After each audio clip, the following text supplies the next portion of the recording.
Good morning there. You're watching QTV this morning, and I am Jennifer Sonko. Ibrahim, welcome to the program. Yes, good morning to each and every one of you viewing us from different parts of the world. We are back again. Yeah. Mr. Ali. Indeed, we are back, and I'm also back. They've chained me Back to this to back. seat and said I can't leave. I must do the newspaper review for a second day. Yeah. So yeah, here I am. Yeah, and it's amazing to know that people follow us from across the country, like you mentioned. And across the world. Across the world, rather.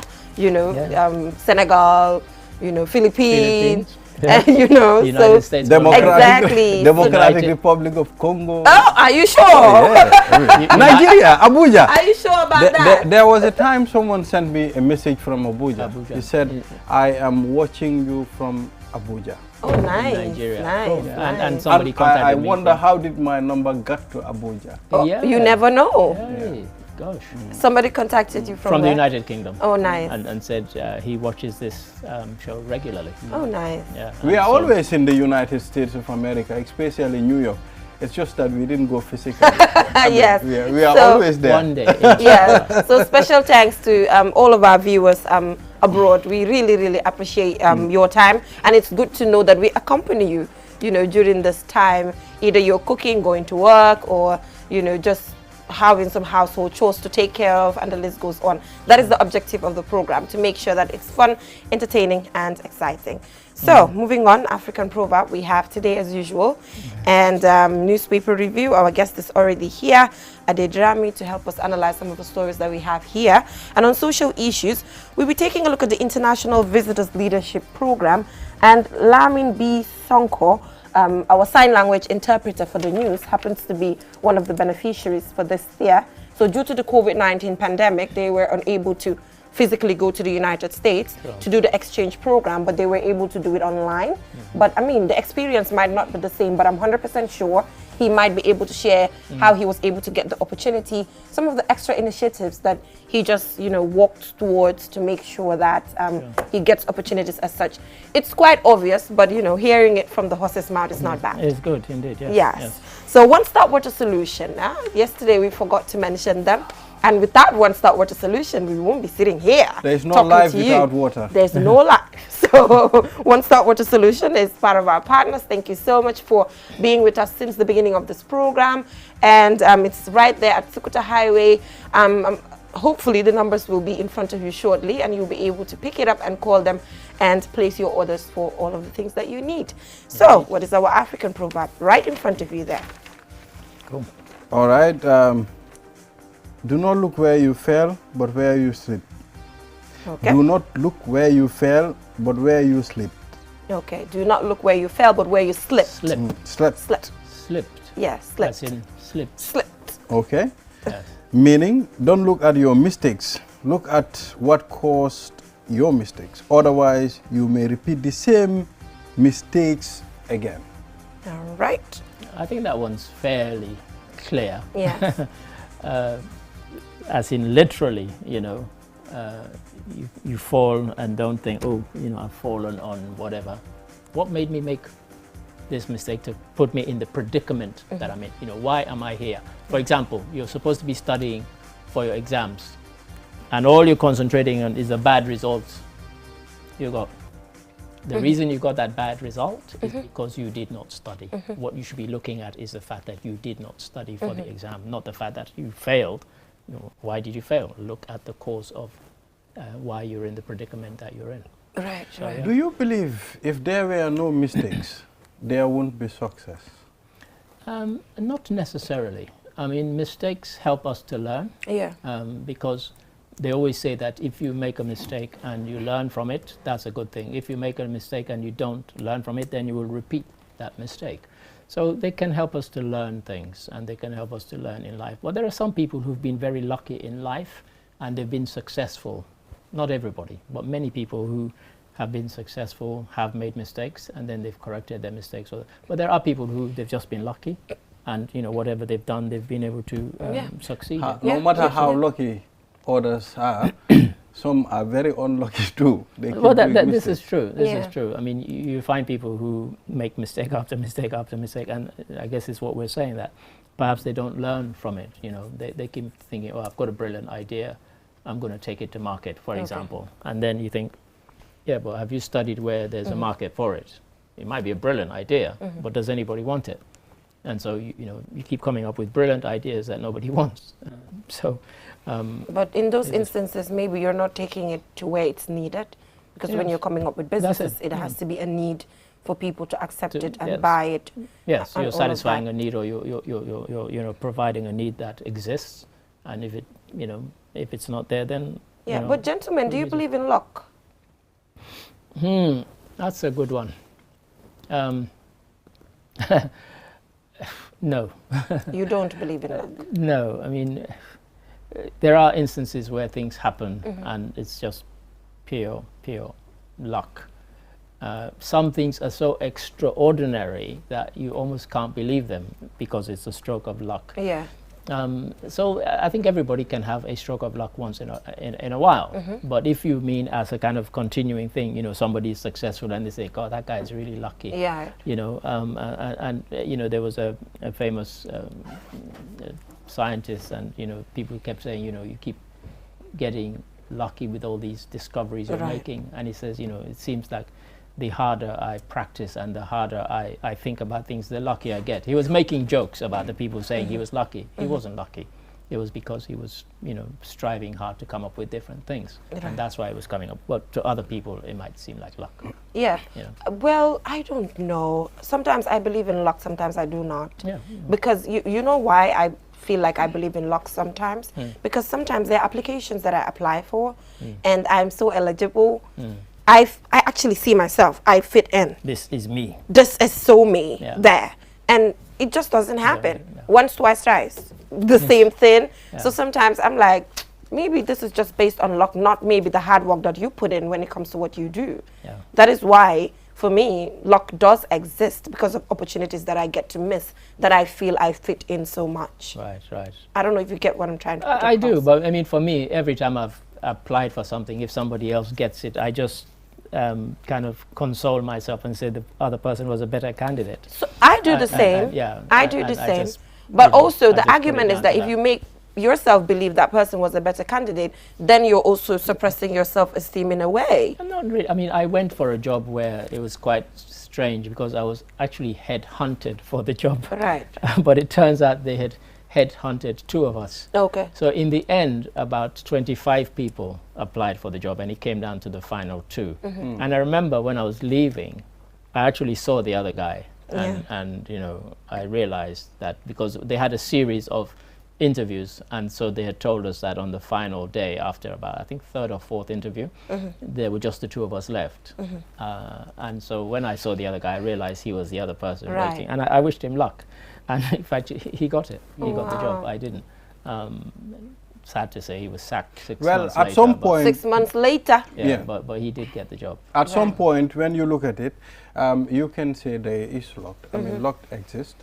But there are other things that you know you need to work for it. I mean, you need to put in the work. If you don't sweat, I mean, you will sweat, and the luck meets you there. And it works. And also destiny, you know, the fact that maybe there's things that you're not just destined to do.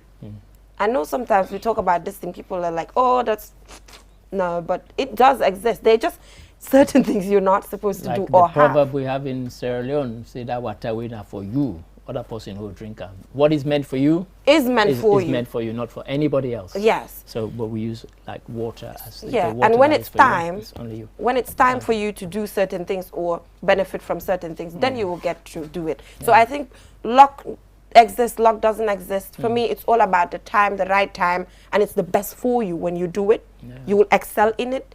For example, the person that got sacked 6 months ago, probably the person, fine, got the job, but it wasn't where he was supposed to be, you know. So I think sometimes what tends to happen is there are people who are very good at giving interviews. And when they have to perform, then that is when they become exposed. Right. Because all the talk has to be backed up with something. It has to be substantial. And if you can't deliver because you've given a fancy thing and you've charmed everybody at the interview. I mean, I was quite convinced I was going to get the job because there were 6 people interviewing us. And when I finished, they all stood up and clapped. And one of the guys said, he said, we've interviewed 25 people. He said, you're the first person that we've done this for. Oh, wow. So I left there feeling quite confident. Right. But as I said, as I was walking out, I saw the guy and I wished him luck. But he ended up not getting it. Maybe you were charmed.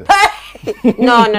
Mr. Ade, maybe you were charmed. But you know what? And that's how I kind of consoled myself. I said it wasn't meant for me. He got it, and then he ended up losing the job. And your wish worked for him. You know, I said, you know. And Mr. Ade, you didn't feel bad. He must have. I did because, to be honest, I had been sitting around and so many people had told me about this job. Yeah. And I'm like, oh, because people saw the job advertised. I hadn't even seen it advertised. And they said, God, this sounds just like you. Yeah. So I thought, okay. So at first I kind of dismissed it. When about 5 or 6 people had told me about it, I thought, And then the organization had been told about me. And so they contacted me and said, look, we've put out this job advert. Why don't you apply for it? Right. So I'm like, okay. And that's how I came to apply for it. But as I said, and honestly, in terms of presentation, it's probably one of the best presentations I've ever given. Look I at that. spend a lot of time, a lot of work on it. So that is disappointing when you put in all that work, but it doesn't happen. And it doesn't happen. happen. But like I said, you know, I saw the guy, I wished him luck, and you know, unfortunately for him, he was dismissed. So how do you deal with disappointments? It depends on what the disappointment is. If it's of my own doing, I always try and, I'm one of these people who I always try and rationalize why did this thing happen. So, you know, like I said, when I didn't get that job, I just said this person must have performed better at the interview. And that's how I dealt with it. I didn't think, because I knew that I had done well. And I felt I had done well. And the reaction of the panel had told me that I had done well. So there was that. Now, a different kind of disappointment I had was I had applied for the Department for Business in England years ago. They had a job for the Sierra Leone desk. They wanted somebody to be on the Sierra Leone trade desk. Right. Now, that job, when I was the last person to be interviewed, and I'll never forget it because the following day I was traveling to Sierra Leone as it happened. And so the woman who had been the panel chair escorted me to the lift.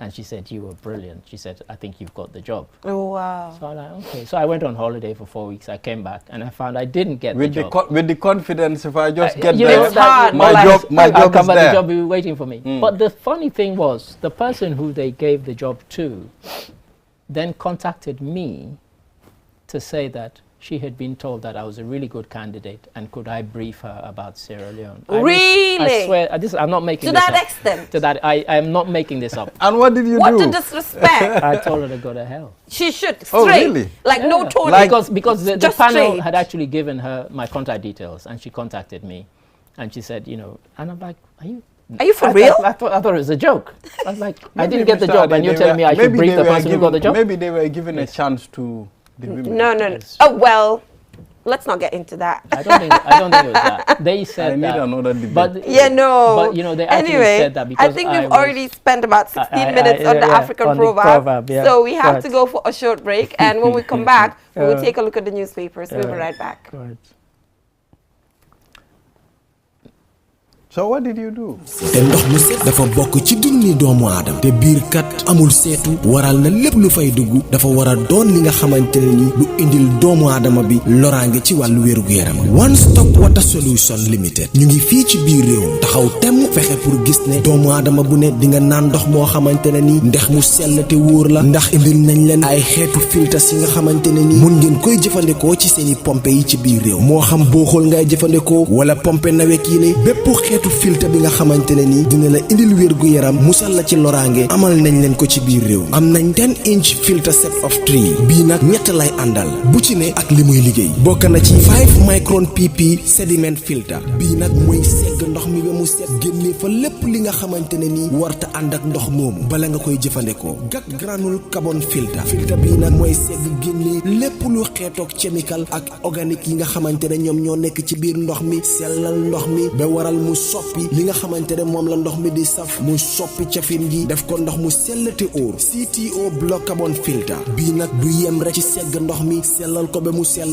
waaye nag daf koy yokk ay ngéneel yi nga xamante ne ni day baax ci wérgu yaramu doomu aadama bi dëgëral waaye tamit yàggal lool sa yuur wi am nañ tamit 12-inch filter set of 3 boobu it liggéey bu nu mel lay def ñetti filter yépp benn bu ne ak lu muy liggéey am nañ 10-inch post carbon 10-inch coconut carbon 75 GPD pure one membrane bi amal nañ leen bépp xeetu water tank tàmbalee ko ci 500 litres 5000 ba ci 1000 litres ak plumbing fittings kon nag mbokk yi bu ngeen buggee naan ndex yu sell te wóor seeti leen one stop water solution limited suñu makkaan bu mag baa nga foofa ca Sukuta highway Mariama Kunda Johnson wala nga call ñu ci 505 5691 796 8272 one stop water solution limited ndox mu set mooy yàggal dund ni doomu.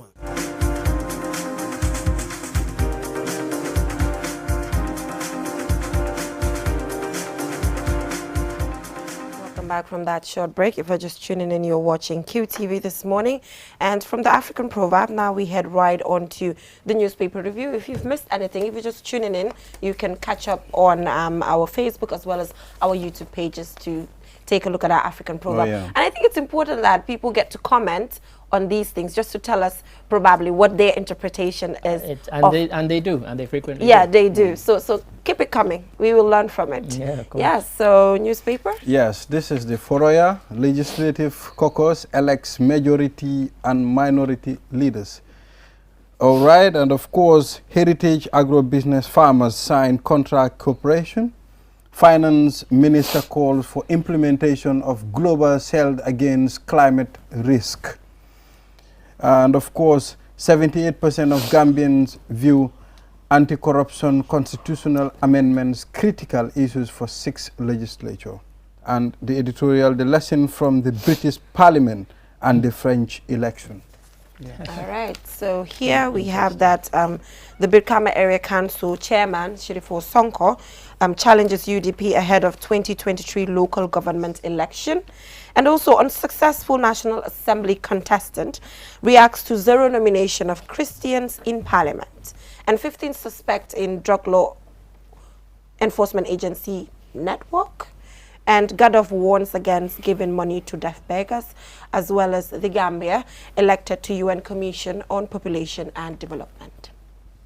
Yes. It's interesting, the deaf beggars one comes up here also, but I'll start with the one on the left, which says April 14 protest commemorated with discussions on the TRRC and others. This is an initiative of the Solo Sanding Foundation. And then I like this one from the Gambia Revenue Authority, which says pay your taxes to build the nation. Yeah. Never a truer word. And then use taking our up taxes well. this is it. And then taking up center stage, it says government to reverse allowances to cut spending. Yeah. And an interesting one on the bottom left. National Assembly member vows to push a private member's bill to bring back Jame. That one should be very popular. It reminds me of Bring Back Our Girls. Well, yes, bring back Chibok our girls? former president. Gambian deaf call on foreign deaf beggars to stop false pretense. I'm not sure what the false pretense is, but we'll get into that, I'm sure. And then Standard Chartered, which people who watched our news yesterday would have seen, Standard Chartered Bank, which has been in the Gambia for 128 years, assures clients as it refocuses its presence in Africa and the Middle East. Yeah, that transition.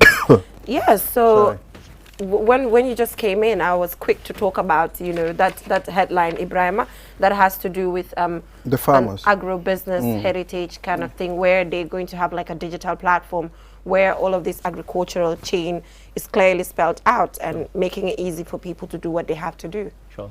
I mean, it's good if it works, and as we were saying before we came on air, if people are trained in how to use it. Right. It's all well and good having a digital platform, but if you have a lot of people who are not lettered, who are not, you know, educated enough to be able to use it, then it ends up being a white elephant.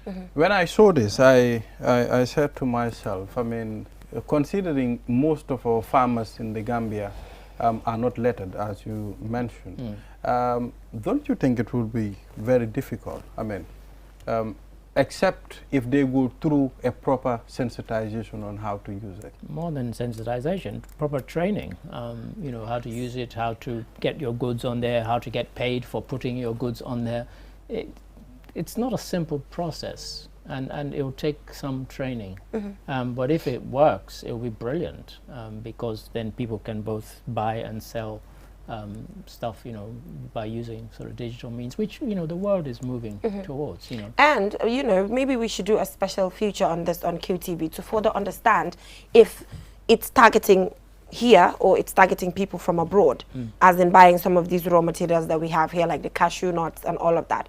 I think it's a good piece that we can follow up on to check, you know, their target and all of that before we conclude. Because if they're targeting outside of the Gambia, then that's easy, because at least those people will be able to catch up on these things. They understand these things, you know. And theoretically, once it's digital and it could be anywhere, it can be in accessed, Gambia, or it could be outside.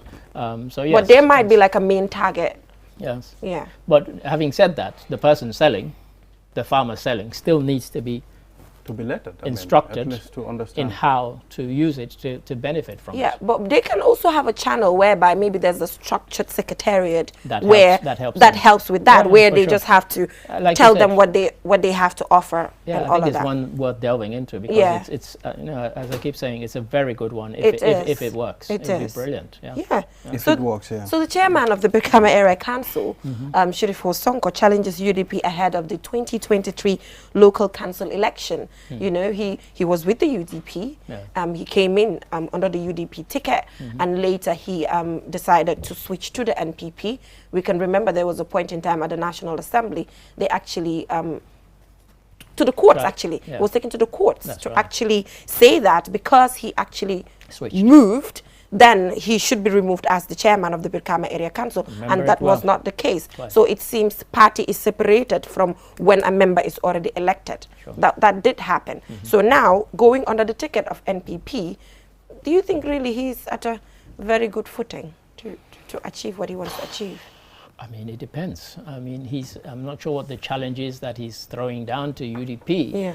But, you know, there are, you know, local elections coming, and everybody's kind of jockeying for position and space, and everybody's effectively, they're campaigning, you know, saying, you know, this is what I can do, and vote for me. So that will be very interesting to see. But it's not unusual. I mean, Gambia is small. So it's not unusual to find people who once belonged to one party now belonging to another. That can happen anywhere, and Gambia's no exception. I once listened to the Minister of Tourism, Ahmad Ba.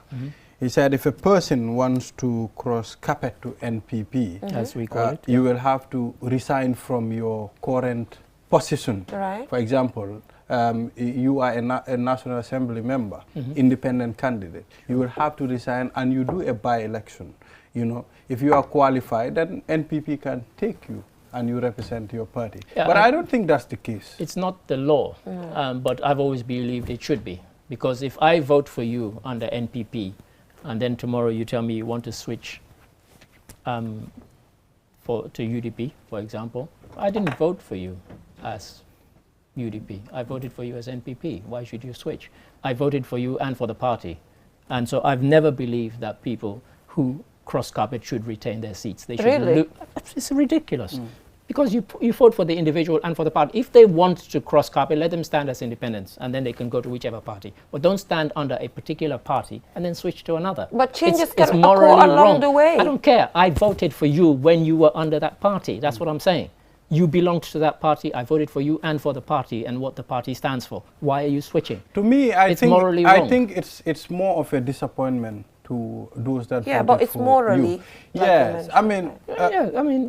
I voted for you and for the party. That's not the case. It's not working that way. No, it's not. It's not. I mean, in Africa, people cross carpet left, right, and center. I mean, it's as common as breathing air. You know, you find it in Kenya, in Sierra Leone, blah, blah, wherever. I mean, in Sierra Leone, one of the biggest officials from the opposition party last 6 months ago has switched to the ruling party now, and that was a big shock because he was a very, very senior figure. You know, and it's like, what? In fact, when it first came out, people thought it was a rumor until he went and presented himself to President Bio and said, yes, I'm switching my allegiance.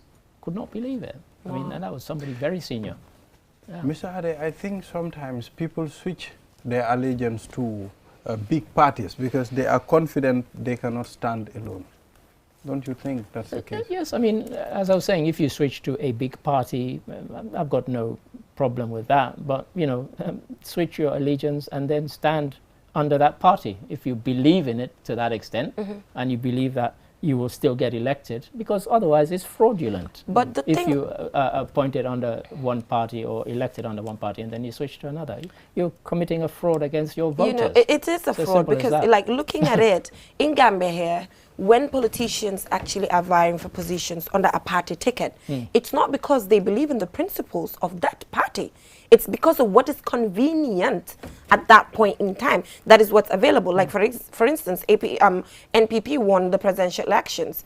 Left to a lot of people, they would have gotten an NPP ticket. But it was based on a preliminary selection. They couldn't get it. Then they had to, like, go for independent. So it's not like people in Africa really believe in the principles of these political parties. I'm not saying everyone, but majority. Say, well, I'm glad you put that qualification there. It's not everyone. There are some that are dead with their political parties. They believe the agenda. They will always, no matter what. We've seen that even in Gambia here. But I'm saying the majority is because of that is what is available and it's convenient at that point in time. That's a controversial statement, because unless you have the statistics to back up the fact that you've done a survey, and then I don't the reason why I'm banking on this is because let's say it's a preliminary for the local government elections.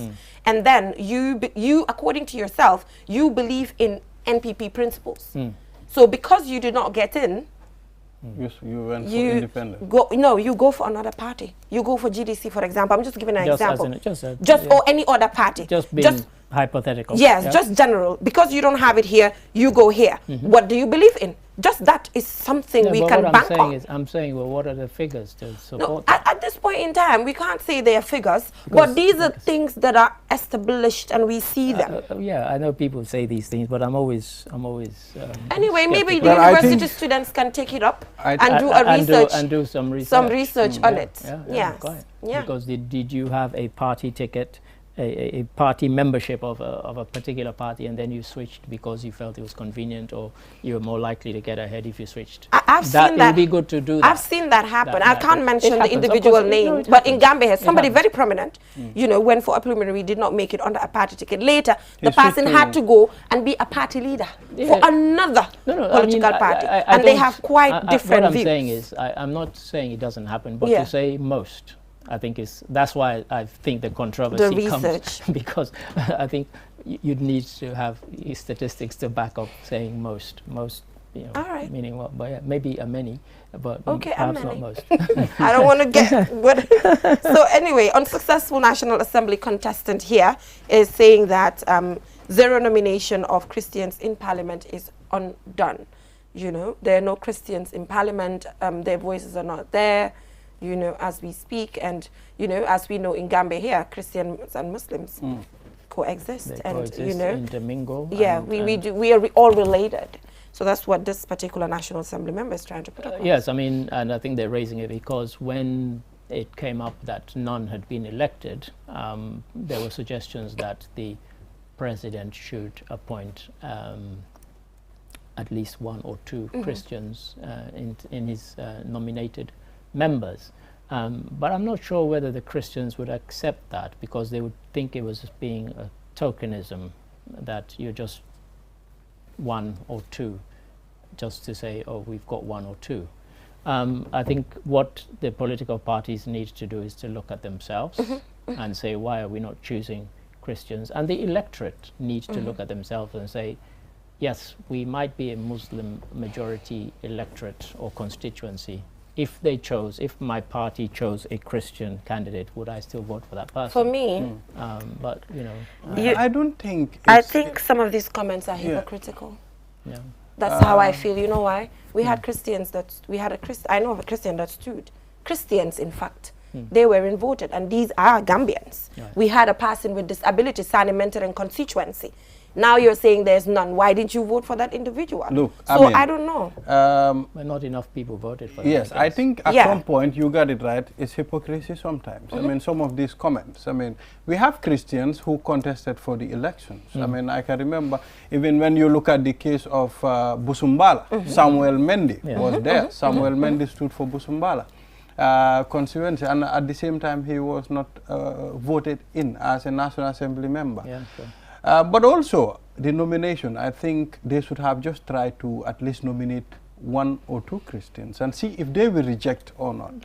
Mr. Ade, like you mentioned, we are always talking about the government and forgetting the government in waiting, the opposition. There are a lot of things that has to start from them. A lot of things. They are talking about the president not nominated a certain group, but as a political party, how many persons with disability did you select? And how many Christians did you How many Christians? So let's be honest, like we have to have honest conversations. That's sometimes. why for me, normally, I don't take it serious when people are doing a whole lot of workshops for disabled rights. You know, at the end of the time, when it comes to the implementation, they will not implement it. They will not show any example. They do disability rights. They do about empowering women. And then the parties don't select women. They don't. It's all talk. It's all talk. And talking about disability, you know, we have. We used to have one, the lady. Yes, she was a nominated member. She was a nominated member. Yeah, and there's none now. Yeah, quite. There's none now. Yeah. It is very sad. It is very sad. It is very sad. It is very sad. But anyway, any other interesting headline? If not, we move on to the social issues. Well, I mean, I'm not sure how long we've got. Yeah, because it's 10:34. You've got the NAM who's vowing to bring back Jammeh. He's, of course, phony. We just want to know how will he... member. And you he's know, going to bring it. How will he... And how will he convince the rest of the parliament to vote for it before... This one's dead in the water. It's a waste of time. But you know what's funny? This person, you know, this person is confident to actually say this because the speaker, the current speaker himself, Honorable Fabakary Tombong Jatta, you know, still has that belief. Yeah, but you know, of course anybody can say it. Well, I'll tell you something. But he has to convince the whole of the assembly. True, but I'm just saying the fact that you even have the confidence to say it means a lot, tells a lot about yourself. Yeah, for me, I will not say anything until I see.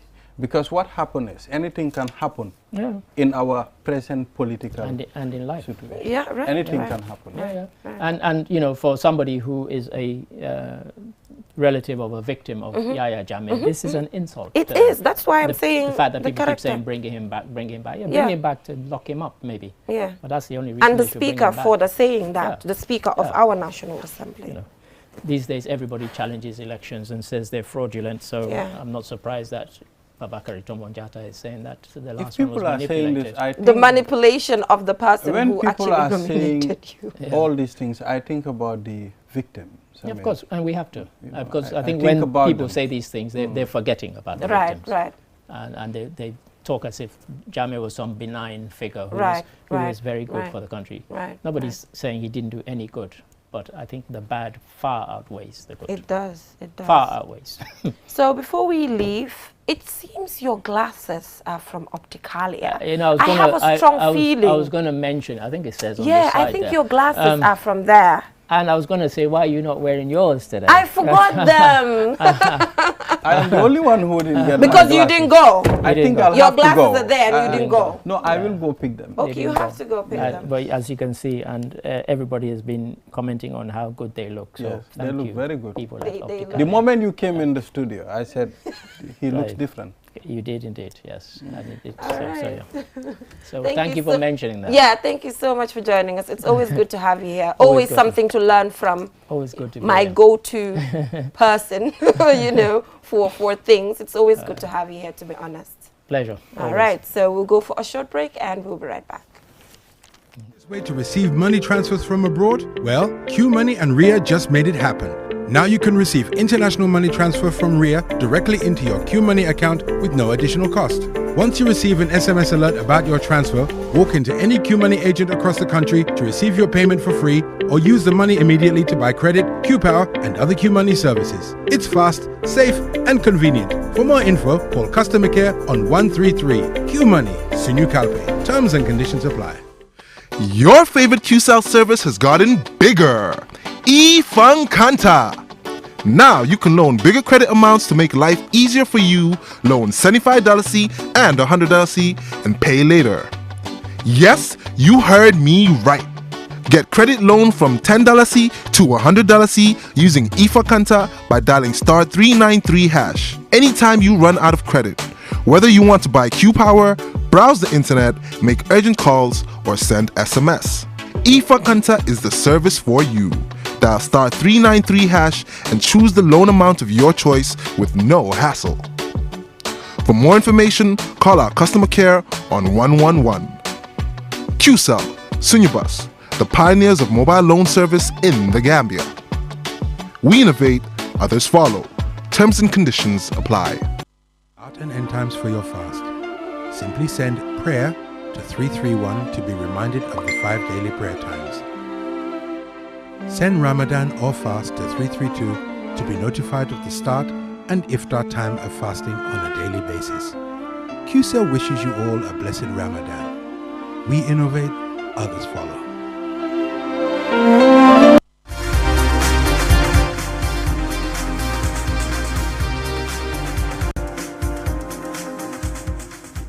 Welcome back from that break. If you're just tuning in, you're watching QTV this morning. And on social issues today, who is our special guest? We have Mr. Let's put Honorable. We should add that. Lamin Sonko. I mean, this is a great award. Yeah, great achievement. Great achievement. So the International Visitors Leadership Program, Lamin B. Sonko. Sign language interpreter was able to participate. But like I mentioned, this year, unfortunately, you couldn't go physically to the United States, but just this is a big achievement, and I know you've learned so much from it. Indeed. So how did you feel when you were informed that you're part of the International Visitors Leadership Program? Thank you very much. Good morning. It's a great honor to be here again. Thank you very much, QTV. I feel very much happy. It's good feeling coming today after doing sign language interpretation on the news yesterday. The news yesterday, yeah. So I feel very much happy, and I was at work. This fine day I was at work, and I was called by the social affairs officer of the U.S. Embassy, Captain Edwards. They then informed me, "Please, Sonko, can you come to the embassy?" I said, "Oh, okay. Hope everything is fine." He said, "Yeah." So as I got to the embassy and I was served the letter, I mean, you nominated to take part.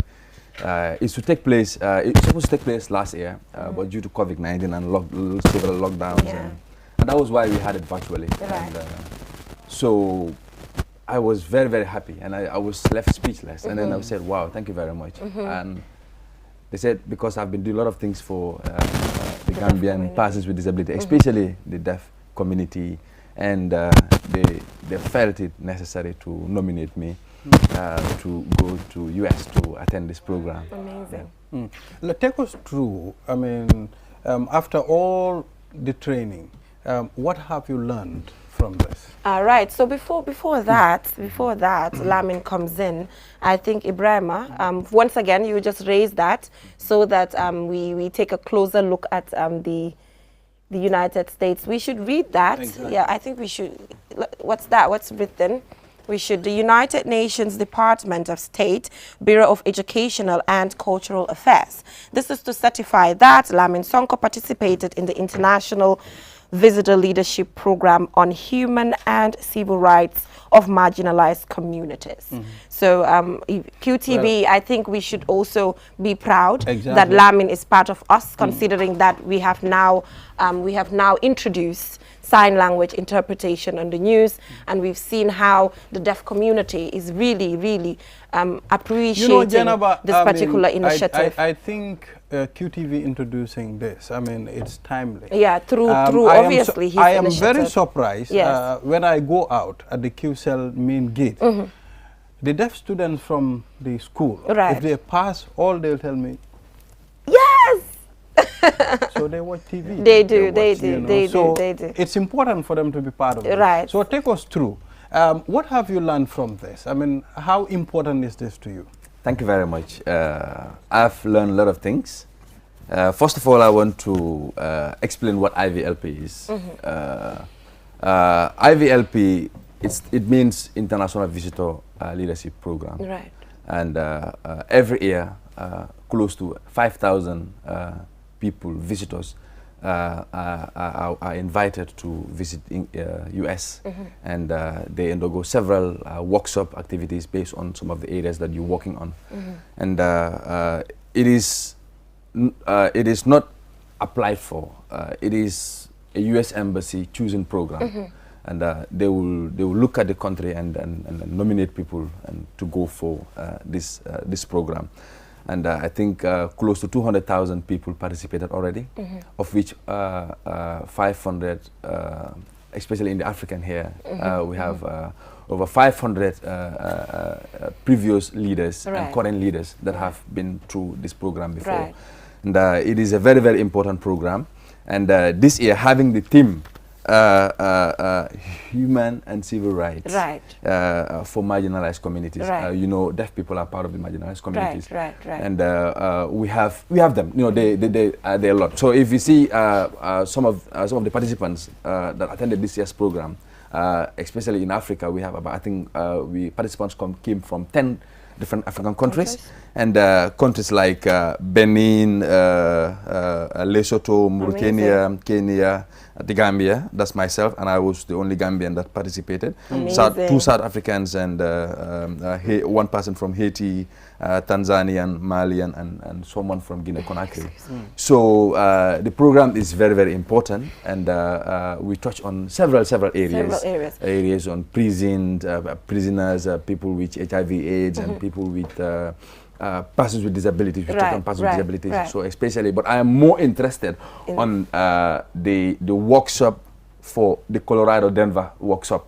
That was specifically on persons with disabilities, and as you know, and I'm a sign language interpreter and a disability right advocate as well. If you know who I am and if you've been following my social media, and this is some of the things that I've been advocating for, and I'm a disability right advocate. Yeah, but Lamin, that brings me to this question now. So we guide this through. That brings me to this question about, you are a sign language interpreter. You could I know sign language interpreters who are not advocates. It's the job. It's not just job for them. They just come do their sign language interpretation and they're done. So how did you transition from being that sign language interpreter to being a full-time advocate? Yes, this is a very important question, because having me as a sign language interpreter and seeing a lot of things that are not working well in the area of persons with disabilities, this triggers me to transition from being only a sign language interpreter to also advocate. So the other thing is, passion drives me to become an interpreter. It is not for any other thing, it's passion. So because as I explained to you a few years ago, when I was, I think I was choosing to be the youth of the month on Youth Dialogue. Youth Dialogue. So I said this thing. I grew up with someone else who was a deaf guy. And I also have an auntie that's also hard of hearing. She can speak, but she cannot hear. So this really triggers me to transition from not only being an interpreter, but also to be a person with disability right advocate, because we have them here. So I just want to sum up to just give them more weight and make our voices heard. So coming back to your question, some of the things learned from the workshop is, especially the Colorado Denver workshop, I learned that in US, housing facility has been provided for persons with disability, especially people with cognitive disabilities. And they give them housing support, and also they provided transportation facilities for persons with disabilities. Because in the Gambian context, I can vividly remember during this workshop, I think I interjected and said, in the Gambia, sadly in the Gambia, during the rainy season, there's no social protection. Taxi drivers and van drivers will see persons with disabilities on wheelchair, and they will ignore them on street or on highways simply because they have wheelchairs and they think they will waste their time. Waste of time. So persons with disabilities really struggle if it comes to transportation. And in US, this is something that is a forgotten thing. I think persons with disabilities are up to another level. So another thing that I also learned during the program is I also learned that Joe Biden, when US president, when he newly came in as a president, he appointed a persons with disability advisor. So, and I said to myself, we have never had this thing in the Gambia before. We have it in other African countries, but in the Gambia we never had this thing before. So I think I will use this lesson learned to try implement it in the country. That's why if you follow my Facebook, and when I saw when persons with disabilities were saddened after seeing the president has nominated 5 members to the parliament, but unfortunately there was no persons with disabilities. I sincerely appeal to the president. I know he's a generous guy. He is kind. He loves persons with disabilities as. Well, I think I saw that. Yeah, you saw it. Yeah. So I appeal to him for him to appoint a persons with disability advisor, and the person has to be a person with disability, him or herself, because there's a saying that goes, "He who feels it knows it," and there is nothing about us without us. You see, exactly. disability in the Gambia, it's a very hard job for you people, especially those that are advocating, because if you are to advocate for them, then therefore many things would change, the mentality of people. I have witnessed disabled people sitting on the road for a very long time without getting a car. Even our buildings. Buildings Look at are the not buildings. accessible. They're not. Our toilet facilities are also not accessible. I know they are now I think they're improving a bit, but still there are more room. There's more room for improvement. Improvement needs to be done. Yes, we have ramps in some facilities, buildings, but their toilets doors are not wide enough to enable persons with disabilities sitting on wheelchairs to access their toilets. Sometimes they will have to crawl. They have to crawl to have access to the toilet. So the doors needed to be widened up and a lot of accessibility areas. So as I said, I learned a lot of things. I learned that America is also divided into 2 states. The red, this thing, how to call it, the red and the blue state. So having the red state being bigger in land size, and you having the blue state that is densely populated. So we learned all those things about the IVLP program, and I also learned that the IVLP program started in 1858, and I also learned that America itself as a country was colonized by England. And so a lot of cultural, when they have the events, they also make sure they explain brief history about what America is and some of the things that bring them together. And they said ideas bind them together and not other things. American, when you hear Americans, ideas always bring them together. So Lamin, I guess before we leave, at the end of the program, you would just do a little sign language interpretation, just to tell the deaf community why you're here, briefly, just so they know. I think by right we should have brought in a sign language interpreter, considering that you are a strong advocate. So I think we should apologize for that. We do apologize for not being able to bring a sign language interpreter here, because we should have done that. But yes, before you leave, you just do a little sign language just to tell them the reason why you're here in relation to this. But Lamin, this question, I'm wondering, what makes you stand out? Because Lamin, there are other sign language interpreters. But there's this thing about Lamin Sonko. I don't know what it is. What makes Lamin Sonko stand out all the time when it comes to the work that you do? I'm wondering. Yeah, thank you very much. And this is Lamin Sonko, and this is what Lamin Sonko does. I does interpreting, and even sometimes if you go to my home, you find a lot of deaf people waiting for me. Sometimes they might not access me at my office. They will wait for me where I live, and I provide interpreter service for them. And not only provide interpreter services for deaf people, but I do a lot of voluntary activities for persons with disabilities as well. So because, I felt this thing, there needs to be people that's to spend ample time, you know, to support persons with disability, because they really needed to be supported. They needed. You know, they've been left behind for far too long, and that's why, you know, I always, even if I go to bed before I sleep, because no one knows what time you go to, what time you sleep, because I will be thinking, what thing can I do for the deaf community? So before this thing, you know, I used to do voluntary.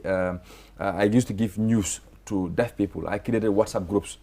Several WhatsApp groups, and because I know of WhatsApp groups, it goes up to 256 members, and then, you know, if it's full, and then I created several WhatsApp groups. So these WhatsApp groups are created mainly to provide information, to deaf people. And thank God we have QTV as one of the most, in capital letters, one of the most inclusive television in the country. Okay. So this is something that I've been saying, and I've been advocating, and I've been saying anywhere I go. You know, even last time I participated, UN nominated me to attend the Youth Connect forum at Dakar. So you know, I think you know, in two of the workshops, two of the several workshops that we had there. You know, I stood up strongly to talk about QTV and the support the UNDP Accelerator Lab gave to the deaf community by making sure deaf people have access to information. So information is key. You know, if you don't have information, you can't have job. I mean, considering the whole thing that deaf people are going through, to not hear, I mean, at the same time being blinded from getting information, I think it will be very serious. I mean, yes. So, but before we go, Jennifer, I think we need to delve on this. Yes, the issue of God of warning against giving money to deaf beggars, and also foreign deaf individuals actually thank you very much. Begging, and it seems it's Gambian beggars. Thank you very much. Since 2009, this was the time foreign deaf people started coming to the country. They will have cards and be giving it to people at airports, ferry terminals, banks, hospital, office and hospital. And this is the reason why, that was the reason why we started acting as an office. Because, yes, 98% of the beggars are from foreign neighboring countries. More specifically from West African area. And we have few Gambians. I can only say 2% of Gambian deaf people who have been influenced. But anyone who knows the deaf people, deaf Gambians, we knew them as hard-working deaf people. They're very serious. They study. Most of them are registered at GTTI. So most of them are at the Gambia College. We have most of them at the Gambia Hotel School and several institutions. So, but unfortunately, these foreign beggars will come, and if you see, I wish you see what is written on the card. If you see, they will say, we please, we are deaf mute, and we soliciting for support for our association. Which association did they have? They didn't have any association here. They are not member of the deaf association. So deaf foreigners are welcome to the country, so such as we have but the begging is the problem. But the way they beg is false pretense. So what are you? Because they will say we begging for the association. So we'll say we're begging for our tertiary institution goers. Oh, right. You know, please help us. And that is not the case. But Lamin, I think you have to come back on the program. So I personally provide interpreter service for them. We went to several newspapers, and I think Point was one of them. And they said, Lamin, please, can you please dedicate specific time to accompany us to this place and provide interpreter service for us? I did. I went with 3 of them. Yes. So Lamin, I think time is up, but you'll be back on this program to delve into this. But please, my outfit is provided by DJ's Casual Clothing, 325-8885. DJ's Casual Clothing. Thank you so much for providing me this outfit. Till we come your way tomorrow with another program. Bye-bye.